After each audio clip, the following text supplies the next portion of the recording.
Coucou à tous, je suis Arika et bienvenue dans une nouvelle vidéo.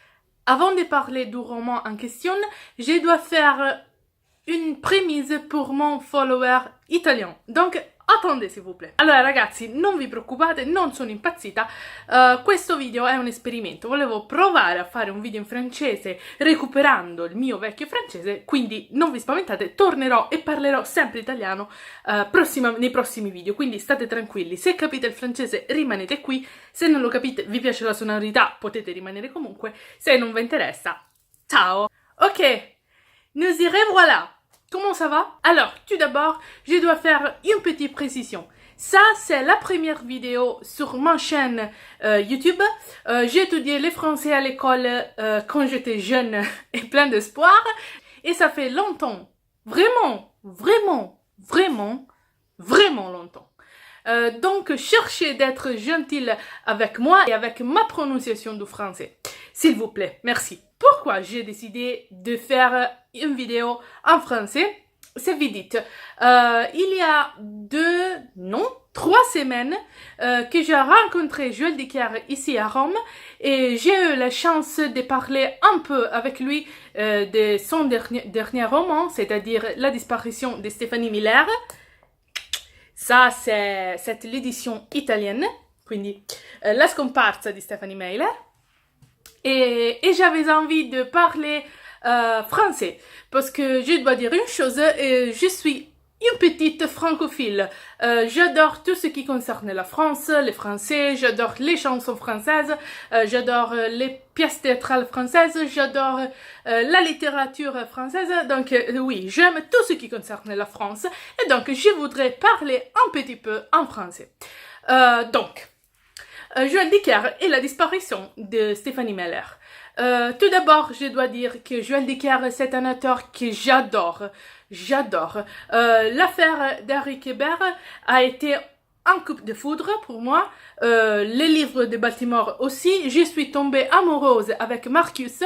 Je pense qu'il est un personnage incroyable, bien développé. Et oui, je l'aime, donc oui.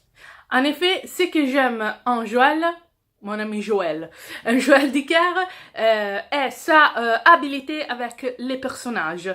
Et j'ai tellement aimé les vieux romans de Joël Dicker que, avec la disparition de Stéphanie Miller, j'avais peur d'être déçue. Donc, je suis heureuse d'avoir aimé ces livres. Vous n'avez aucune idée. Quelle est l'histoire de ces romans? Quelle est l'histoire de la disparition de Stéphanie Miller? On a 2 enquêtes. La première enquête se déroule en 1994 à Aurora, je pense. En français, on dit Aurora, je ne sais pas. Dans les États-Unis, où 4 personnes sont tuées. La deuxième enquête se déroule en 2014 quand une journaliste, en effet Stéphanie Miller, dit aux 2 policiers de la première enquête qu'ils n'avaient pas arrêté les vrais coupables. Avant d'avoir plus d'informations, Stéphanie Miller disparaît. Je ne veux pas vous en dire plus parce que je ne voudrais jamais faire des spoilers. En français, on peut dire spoiler. Je n'avais pas contrôlé. Je suis désolée. La disparition de Stéphanie Miller, c'est un très très bon policier. Et comme toujours, Joël Dicker ne s'intéresse pas seulement à les crimes, mais aussi il est très très très intéressé à raconter les relations humaines, les connexions humaines de ces personnages. Dans ce livre, on a beaucoup de points de vue, vraiment, vraiment beaucoup. Et ça nous permet encore plus d'entrer dans les motivations des personnages qui sont très bien nuancés, très crédibles et avec qui c'est très facile d'entrer en empathie. Même avec les personnages qui sont un peu plus négatifs. Et puis, j'ai aimé le rythme de cette histoire. Ce roman dans l'édition italienne de La nave di Teseo compte... Attendez... compte 700 pages. Et quand vous commencez à les lire, je vous assure, vous ne voudrez pas vous arrêter.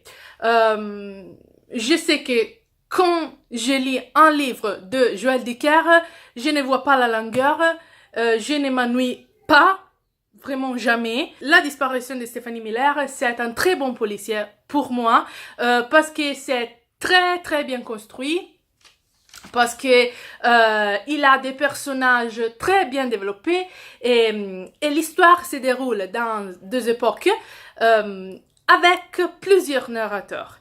Puis, c'est un roman où tout a une logique, un besoin d'être raconté.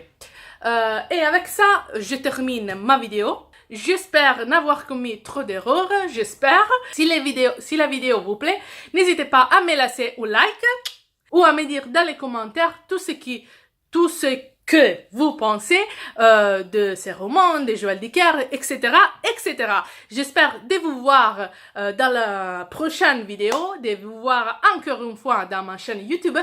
Et donc, grand bisous.